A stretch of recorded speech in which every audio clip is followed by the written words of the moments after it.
हाय दोस्तों, मैं Virat sir knowledge motivation blogs में आपका स्वागत है। टारगेट मैट्रिक बिहार बोर्ड परीक्षा, जो भी इससे पहले पिछले अध्याय का वीडियो नहीं देखे हैं तो जाकर इस चैनल पर जरूर देख लें, ताकि परीक्षा में एक भी प्रश्न नहीं छूटे। तो समय न गवाते हुए, क्योंकि वक्त कम है, जितना दम है उतना लगा दो। कुछ लोगों को मैं जगाता हूँ और कुछ लोगों को आप जगा दो। तो ये रहा बिहार बोर्ड वर्ग 10वां का संस्कृत ट्यूशन किताब का 11वां अध्याय, व्याघ्र पथिक कथा पाठ का पाठ, जिसका कथाकार नारायण पंडित जी हैं, का सारा प्रश्न। क्वेश्चन नंबर 1 है, व्याघ्र पथिक कथा पाठ के रचनाकार कौन है? तो नारायण पंडित। क्वेश्चन नंबर 2 है, व्याघ्र पथिक कथा पाठ कहां से लिया गया है? तो हितोपदेश से। प्रश्न संख्या 3 है, दरिद्रान्भर कौंतेनी माँ ... निरुजस की मौसधे पद किस पद से लिया गया है? तो किस पद से संकलित है? तो व्याघ्र पथिक कथा। क्वेश्चन नंबर 4 है, हितोपदेश के रचनाकार कौन है? तो नारायण पंडित।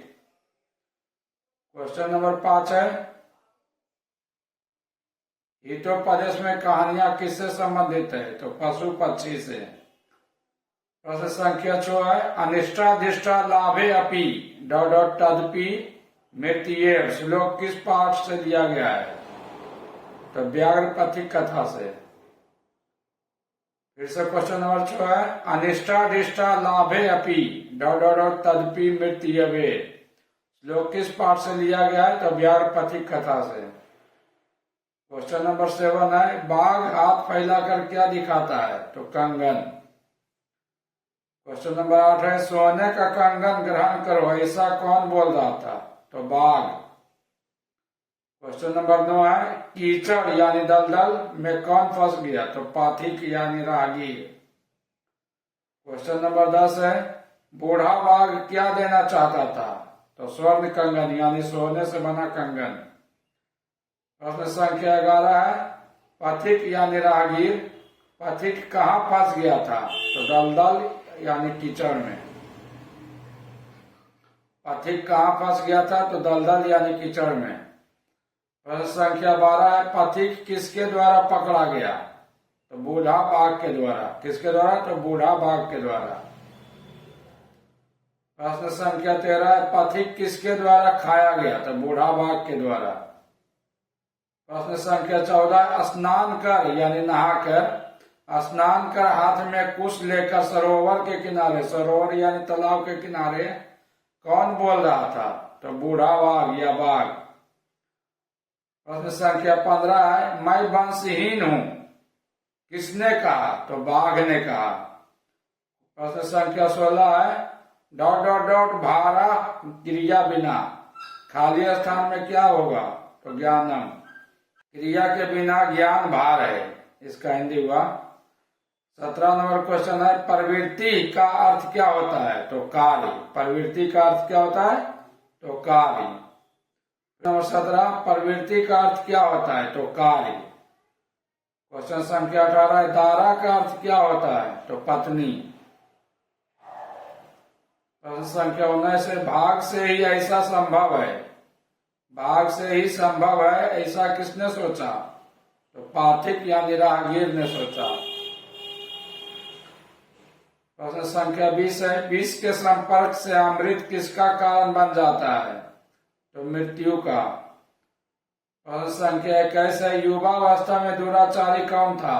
तो बाघ था। प्रश्न संख्या 22 है, दान किसे देना चाहिए? तो गरीब लोग को यानी निर्धन लोग को। प्रश्न संख्या 23 है, धन किसे नहीं देना चाहिए? तो धनिक लोग को धन नहीं देना चाहिए। प्रश्न संख्या 24 है, दवा किसका मित्र है? तो दवा रोगी का मित्र है।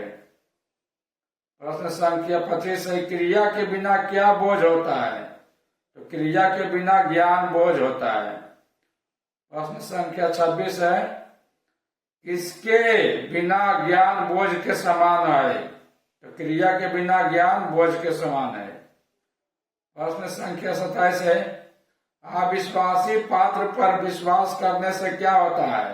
हानि यानी क्षति होता है। प्रश्न संख्या 28 है, दान धर्मादिकम, दान धर्मादिकम चलतु भवान, बाघ को यह उपदेश किसने दिया? तो धार्मिक ने दिया। प्रश्न संख्या 29 है, बूढ़े बाघ के हाथ में क्या था? तो सोने का कंगन, बूढ़ा बाघ के हाथ में सोने का कंगन था। प्रश्न संख्या 30 है, व्याघ्र पथिक कथा पाठ में, व्याघ्र पथिक कथा पाठ में किसके दुष्परिणाम का वर्णन किया गया है? तो लोभ का, लोभ यानी लालच।